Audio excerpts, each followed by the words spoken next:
নমস্কার প্রিয় দর্শক বন্ধু, তোমাদের জন্য অনেক ভালোবাসা রইল। আশা করি তোমরা খুব ভালো আছো। আজকে আমি দুর্দান্ত একটা রেসিপি নিয়ে চলে এসেছি।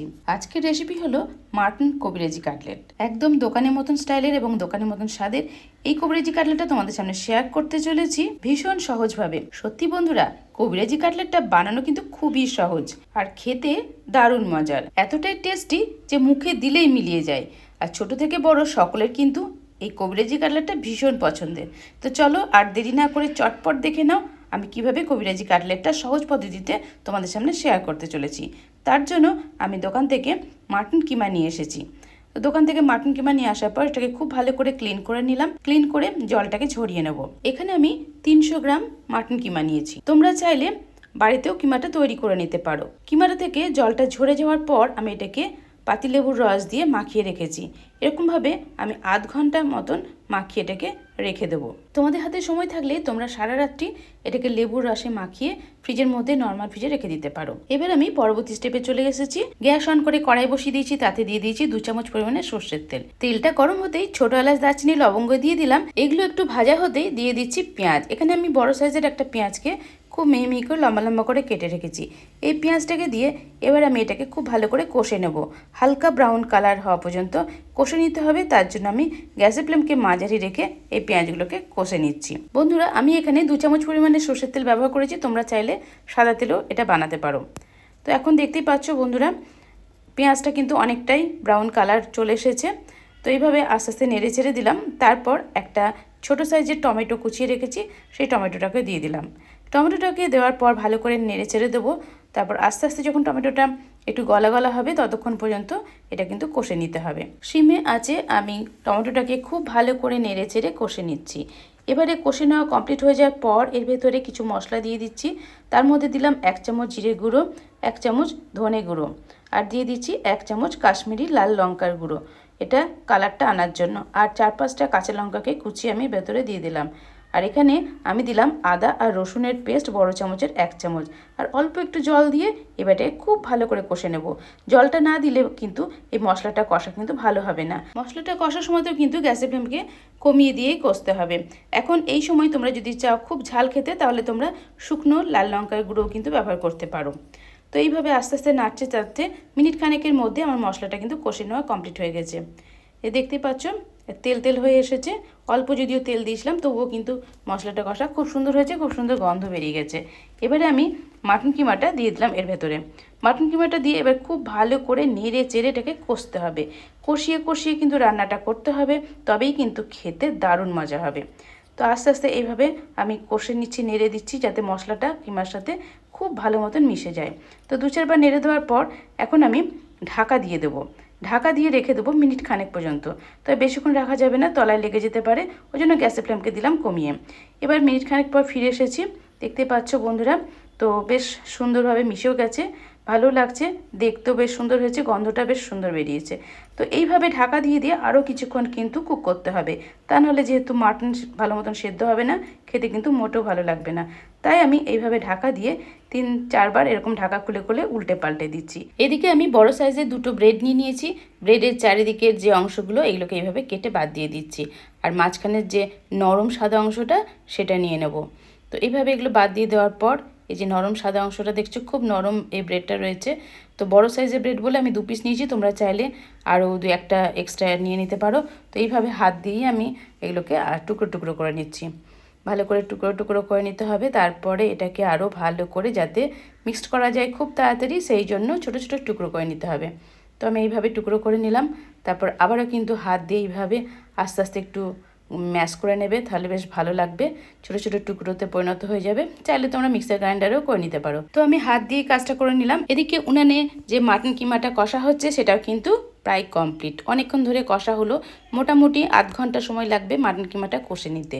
তো টোটালটা কমপ্লিট হয়ে যাওয়ার পর এবারে যে পাউরুটিটাকে এভাবে হাতে করে গুঁড়ো করে রেখেছি, সেই পাউরুটি গুঁড়োটাকে এর ভেতরে দিয়ে দিলাম। দিয়ে এবারে কিন্তু খুব ভালো করে মিক্সড করতে হবে। এবারেও কিন্তু কিছুক্ষণ ধরে এটাকে কষতে হবে, তবে কিন্তু পাউরুটিগুলো মাটন কিমার সাথে মিশিয়ে যাবে, আর কাটলেটটা বানানোর সময় খুব সুন্দরভাবে কাটলেটটা তৈরি করা যাবে। এবারে আমি এই মাটন কিমার মধ্যে দিয়ে দিচ্ছি স্বাদ মতো নুন। আর দিয়ে দেব অবশ্যই 1 চামচ পরিমাণে চিনি। নুন আর চিনিটা দেওয়ার পর আমি এর ভেতরে অ্যাড করে দিচ্ছি হলুদের গুঁড়ো। এরপরও কিন্তু আমি এটাকে খুব ভালো করে কষে নেব। তো তোমরা চাইলে নুন হলুদটা আগেও দিয়ে দিতে পারো। তো আমি যেহেতু পাউরুটিটা পড়বে সেই জন্য আমি নুন হলুদ চিনি কোনোটাই দিইনি। এখন দিয়ে এবারও কিন্তু খুব ভালো করে কষে নিচ্ছি। কষতে কষতেই কিন্তু এটা রান্না হয়ে যাবে। এর ভেতরে কিন্তু জল ব্যবহার করা একদমই যাবে না। এবার আমি দিয়ে দিচ্ছি কুচিয়ে রাখা ধনেপাতা আর দিয়ে দিচ্ছি কুচিয়ে রাখা পুদিনা পাতা। এই দুটো দিলে পরে কাটলেটের টেস্টটা কিন্তু অসাধারণ লাগে। তো 1 মুঠো মতন আমি পুদিনা পাতা কুচি দিয়ে দিলাম। এবারও কিন্তু খুব ভালো করে মিশিয়ে নেব। তো আস্তে আস্তে মিশাতে মিশাতে দেখতেই পাচ্ছ বন্ধুরা বেশ ঝুরঝুরে হয়ে গেছে। আর কাটলেটের জন্য এটা কিন্তু একদম পারফেক্টলি রেডি হয়ে গেছে। এইভাবে আস্তে আস্তে নেড়ে চেড়ে দিলাম। এবার দেখিয়ে দিচ্ছি মাটনগুলো কিন্তু খুব সুন্দর সেদ্ধ হয়ে গেছে। এই যে বাঁধনটাও কিন্তু ঠিকঠাক। এবার আমি গ্যাসের ফ্লেমকে অফ করে দিলাম। এই মাটন কিমাটাকে এবার একটু ঠান্ডা করে নিতে হবে। তার মাঝখানে কয়েকটা কাজ আছে, সেগুলো আমি সেরে নিচ্ছি। তার মধ্যে আমি এখানে নিয়ে নিয়েছি 2টো ডিম। 2টো ডিমকে আমি একটা জায়গায় ফাটিয়ে নিচ্ছি। ডিমটা ফাটিয়ে নেওয়ার পর এটাকে খুব ভালো করে ফেটিয়ে নিতে হবে এবং তার আগে অল্প 1 চিমটি আমি দিয়ে দিলাম নুন। এবার আমি এইভাবে ফেটিয়ে নিচ্ছি যাতে কুসুমটা আর সাদা অংশটা খুব ভালো মতন মিশে যায়। তো ডিম ফাটানোটা আমার কমপ্লিট হয়ে গেছে, সরিয়ে রাখলাম। এবার এখানে আমি একটা থালাতে নিয়ে নিয়েছি বিস্কুটের গুঁড়ো নিতে পারো বা ব্রেড ক্রাম্বসও নিতে পারো। আমি এখানে বিস্কুটের গুঁড়োটাই নিয়েছি। এবার এই যে কড়াইয়ের পুরটা ঠান্ডা হয়ে গেছে, হাতে করে নিয়ে এরকম মুঠো মুঠো করে নিচ্ছি। এবার শেপটা তোমরা যেমন তোমাদের পছন্দ তেমন তোমরা কাটলেটের শেপটা বানাতেই পারো। আমি গোল গোল করে মুঠো মুঠো করে আগে ভাগ করে নিয়ে নিয়েছি, তাহলে জিনিসটা বানাতে সুবিধে হবে। আর কতগুলো বানাবো সেটাও কিন্তু একটা মাপ চলে আসবে। সেই জন্যই আমি আগে প্রথমে গোল গোল করে নিই, তারপর আমি এগুলোকে তৈরি করি। তো এখন আমি এটা তৈরি করার জন্য শেপ দিচ্ছি। প্রথমে গোল করে নিলাম, তারপরে এইভাবে একটু লম্বাটি করে এই ক্রম শেপটা দিচ্ছি। তোমরা চাইলে 4 চৌকো করতে পারো বা গোল করতে পারো বা একটু চেপে দিয়ে গোল সেটাও করতে পারো, যার যেটা পছন্দ মতন এই কাটলেটের শেপটা দিয়ে নেবে। তো আমি এখানে এরকমভাবে আস্তে আস্তে চেপে চেপে কাটলেটের শেপটা দিয়ে নিলাম। আর খুব ভালো করে টাইট করে রাখতে হবে, যেমন পাউরুটিটা দেওয়া হয়েছে বাঁধনটার জন্য। তো সেরকমভাবে আমি এইভাবে চেপে চেপে করে নিলাম। এরপরে দেখতে হবে যাতে ভেঙে না যায়। তো বেশ সুন্দর মতন টাইট হয়েছে দেখতেই পাচ্ছ কাটলেটের জন্য। তো এইভাবে প্রথমে গড়ে রাখবো। গড়ে নেওয়ার পর আবারও একটা দেখিয়ে দিচ্ছি, হাতে নিয়ে নিলাম, মুঠো করে রেখেছিলাম সেই একটা অংশ নিয়ে হাতে এইভাবে চেপে চেপে চেপে চেপে হাতেও তোমরা ডিজাইনটা বানাতে পারো। তো এই যে দেখতেই পাচ্ছ এইভাবে চেপে চেপে নিলাম। এরকম একটা আমি শেপ করে নিয়েছি। এবারে কি করতে হবে না, এই যে জিনিসটা বানিয়ে নিলাম কাটলেটটা, এই কাটলেটটাকে প্রথমে ডিমের গোলায় ডুবিয়ে নেব। এইভাবে উল্টে পাল্টে ডিমের গোলায় ডুবিয়ে নেওয়ার পর সাথে সাথেই কিন্তু বিস্কুটের গুঁড়ো ছড়িয়ে দিলাম। এভাবে উল্টে পাল্টে বিস্কুটের গুঁড়োটা চেপে চেপে চেপে চেপে লাগিয়ে নিতে হবে, তাহলে বেশ বাঁধনটাও ঠিক হবে আর ওপরে ক্রিস্পি ভাবটা আসবে, মুচমুচে হবে যতটা বিস্কুটের গুঁড়ো এইভাবে চেপে চেপে লাগানো যাবে। তারপরে বিস্কুটগুলোকে ঝরিয়ে এখানে রেখে দিলাম। এভাবে দেখো সমস্তগুলো অনেকগুলোই করা হয়ে গেছে, 3টে সেট করেছি, পরে নেক্সটগুলো করে নেব। এবার এইগুলোকে ভাজাটা আমি দেখিয়ে দিচ্ছি। কড়াইতে বেশ কিছুটা পরিমাণের সর্ষের তেল দিয়েছি, তবে তোমরা যদি চাও সাদা তেলেও ভাজতে পারো, তবে সর্ষের তেলে ভাজলে আমার মনে হয় খেতে বেশি ভালো হয়, তাই আমি সর্ষের তেলেই এই রান্নাটা করছি। তো কাটলেটগুলোকে তেলটা গরম হওয়ার পর দিয়ে দিয়েছি তেলের ভেতরে। তবে খুব বেশি গরম হয়ে যাওয়ার পর কাটলেট দিলে পরে কিন্তু খুব তাড়াতাড়ি পুড়ে যায়। তো অল্প একটু তেলটা গরম হতেই কিন্তু কাটলেটগুলো তেলে ছেড়ে দিতে হবে। তারপর এটাকে মিডিয়াম ফ্লেমেতে এটাকে ভাজতে হবে, কখনো কমিয়ে দিতে হবে, কখনো একটু বাড়িয়ে দিতে হবে, এইভাবে আস্তে আস্তে ভাজতে হবে। এবার আমি উল্টে দিলাম, উল্টে পাল্টে এটাকে বেশ অনেকক্ষণ ধরে ভাজতে হবে। ওপরটা বেশ মুচমুচে ক্রিস্পি হয়ে যাবে, তখন তেল থেকে তেল ঝরিয়ে এটাকে তুলে নিতে হবে। তো আমি এটাকে তুলে নিলাম, তবে খুব ডিপ ফ্রাই করে না ভাজাই ভালো। এটা ভেজে নিলাম, চাইলে তোমরা না ভেজেও করতে পারো। তো আমি এটা অনেকটা তেলে তো করতে পারছি না, ওই জন্য আমি অল্প তেলে করছি বলে এই কাটলেটগুলোকে আগে একটু ভেজে নিলাম। তারপরে যে ডিমের গোলা 2টো ডিমকে ফাটিয়ে নিয়েছি, তারপরে আঙুলে করে এইভাবে কিন্তু এরকম ফ্ল্যাট একটা কড়াই বসিয়ে দিয়েছি, তাতে ওই তেলটা ঢেলে দিয়েছি, ঢেলে দিয়ে এইভাবে এই কাজটা করছি। তো এটাতে কি হবে যে কবিরাজির যে মানে ডিজাইনগুলো দেখো ডিমের মানে ঝুরঝুরি টাইপের হবে, সেটা কিন্তু এইভাবেই তৈরি করতে হবে। দোকানেও দেখে থাকবে হাত দিয়ে এরকম করে করে ডিমের গোলাটাকে দেয় আর এইভাবে টানতে থাকে, দিয়ে এরকম ডিমের ভুর্জির মতন হয়ে যায়। তো সেটার ওপরেই কিন্তু এবারে কাটলেটটা দিতে হবে।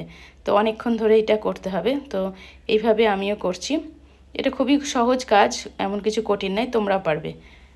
এইভাবে দেওয়ার পর বেশ একটা থিক মতন হয়ে গেল। এবারে আমি যেটা কাটলেটটা ভেজে রেখেছি সেটার উপরে দিয়ে এইভাবে উল্টে পাল্টে দেবো। এইভাবে দিয়ে দিলাম, তাহলে একটা বাঁধন সৃষ্টি হবে। তারপরে এইভাবে উল্টে দেবো, জড়িয়ে দিতে হবে আর কি। এই যে ডিমের যে ভুর্জিটা হলো সেটাতে উল্টে পাল্টে খুব সুন্দর করে চারিদিক থেকে জড়িয়ে মানে একদম মুড়ে দিতে হবে। দেখতেই পাচ্ছ বন্ধুরা, একদম মুড়ে দেওয়া কমপ্লিট হয়ে গেছে। এটাকে এবারে এইভাবে মোড়ানোর পর অল্প একটুখানি ফ্রাই করে নিতে হবে। এবারে ভালো করে তেলটা ঝরিয়ে নিতে হবে। তো তেল ঝরিয়ে আমার তুলে রাখা কমপ্লিট হয়ে গেছে। এখন পরিবেশনের পালা। তো আমি এখানে লেটুস পাতা নিয়েছি, তার উপরেই কবিরাজি কাটলেটটা রেখে দিলাম, আর দিয়ে দিচ্ছি পেঁয়াজ। আর এর সাথে কি দিয়ে খাবে তোমাদের ইচ্ছা মতন তোমরা খেতে পারো, কাসুন্দি দিয়েও খেতে পারো। আমি এখানে কাসুন্দি দিয়ে দিলাম। তো দেখতে পাচ্ছ বন্ধুরা, খেতে কিন্তু অসাধারণ হয়েছিল। আর এইরকমভাবে সহজ পদ্ধতিতে মাটন কবিরাজি কাটলেট বানিয়ে খাও, তোমরা দেখবে তোমাদেরও খুব ভালো লাগবে।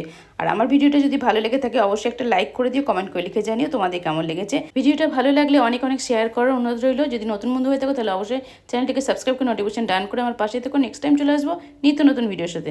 Tata, bye bye.